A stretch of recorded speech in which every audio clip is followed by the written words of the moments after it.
Okay students, so now I am going to explain you about economic liberalization. Economic liberalization. So before that, so I have to explain one more topic which was left over about the 73rd and 74th amendment of the Constitution. You all know that what do you mean by amendment? Getting of change in the activity of the Constitution, only some of the activities.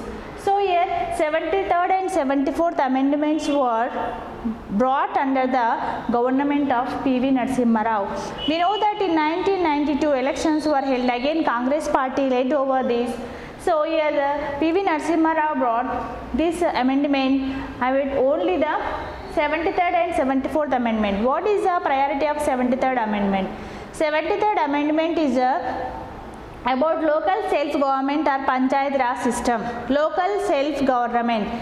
I already said that, so even the Jawaharlal Nehru and many other previous leaders, they said that the development should start, even Rajiv Gandhi said that development should start from the corner of the village. If village is developed, then the district develops, then state develops, total country develops. So development should start from the village level. That's why they concentrated, focused on the village, local self-government or village panchayat. Because the village panchayat Raj, the sarpanches know about the total village.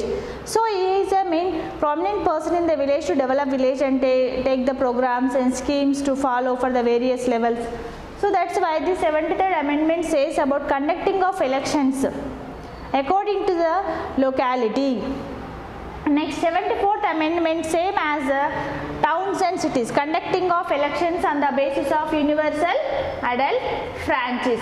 So giving the reservations are priority to local people, conducting of elections on the basis of universal adult franchise, that is 73rd for the village panchayat and 74th that is for the towns and cities. ZPTC elections, we will say mandal elections like that, towns and cities, ZP elections, okay, municipal elections, these will come under the 74th amendment.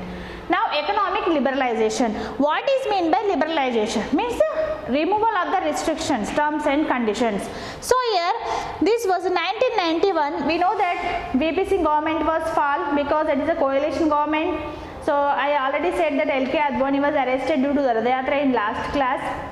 When he was arrested, so BJP government withdrawn from that coalition, then the VP Singh government was fall down. Next 1992 elections were held. So at the time, who said P.V. Narasimha Rao came into the force. We all know that P.V. Narasimha is the first Prime Minister who belongs to Andhra Pradesh, Telangana in India. So he was the first Prime Minister from Andhra Pradesh, Telangana combined. So in 1992, new Congress government was led by P.V. Narasimha Rao. So he brought many changes. That is only the economic liberalization. Means free economy, restrictions has been removed. What were the main? See, IMF stringent conditions. IMF, International Monetary Fund. What is International Monetary Fund? This is a one fund provides to the companies for the loan purpose, for investment, for any other kind of purpose to the companies. So this international wide, IMF International Monetary Fund, international wide, just like international companies and national companies. For this fund provides the investments or gives the loans on the base of interest. Again next they have to pay the repayment of the interest or the repayment of amount slowly. So according to the terms and conditions of IMF. So this was brought by this P.V. Narasimha Rao, and stringent conditions, removed all strict conditions for the trade and business, and that we call as a structural adjustment program or the policy of liberalization.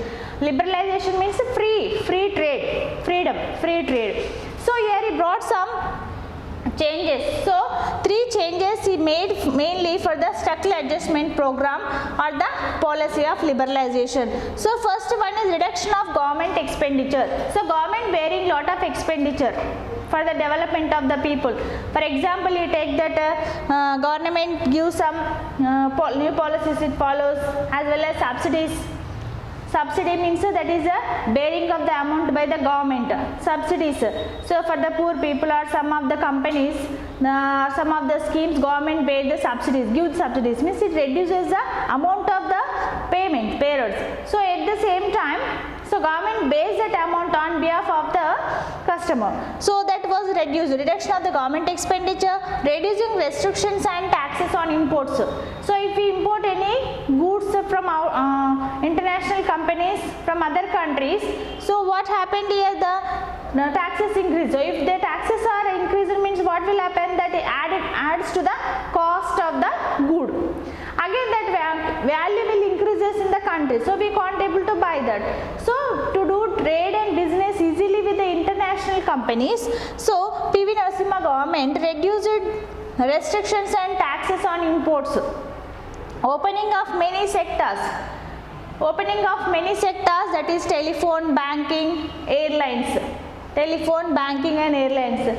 Till that there is no proper initiation and development emerged in this. Telephone means only BSNL was there, but later from 1992 new telephone companies, new companies, telecommunication companies was started, and also banking system also in net banking, internet, that is internet banking, many services added to the banking. Before that, for everything we had to go to the bank and depend upon the directly we had to visit the bankers and to discuss about this. But this was a drastical change due to technology was brought by PV Narasimha Rao. And airlines, even the transportation are just moving to other countries, airlines development also increased. So under is, so this we call all these are structural adjustment program, important for 1 mark or 2 marks. What is structural adjustment program brought by PV Narasimha Rao? What is a structural adjustment program brought by PV Narasimha Rao? Reduction of the government expenditure, reducing restrictions and taxes on imports,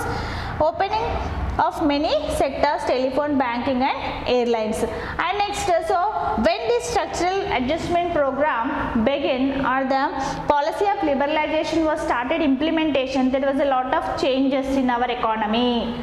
So that lot of changes. What changes? Competition with global manufacturers. So many, the international companies came to India to invest their investments in our companies, and we too just trade and started trade and business with foreign companies. That is benefit to our Indians. So privatization of health, because government is bearing, I said that to reduction of the government expenditure, how can the government bear this all expenditure? So privatization of education, health, many private schools was emerged from that time, and health, transport also. So these all changes brought under is consideration. Next, India drawn into the world market in 20th century. Till that India doesn't have the trade and business with foreign companies or foreign investors, but here in beginning of 20th century, so here the India total 20th century, India just drawn to the international market. So over 50 years, what happened over 50 years? So I said that 1977 to 2000. Before lesson I explained you 47 to 77, over 30 years that is only political changes, but here the economical changes was started from 1977 to 2000. That means 1993 onwards total economy liberalization, economic change. So economically we are trying to develop our country. Still we are under developing country only, but there was a lot of drawbacks behind us. What were the drawbacks? Still we are continuing. See here there is a not solved of poverty. Poverty still many people in the country still poor, and inequality between caste, community, region, gender, these are still continuing. So when we remove these all, then we can just see our country also in a developed way. Okay, next topic we'll go in the next class.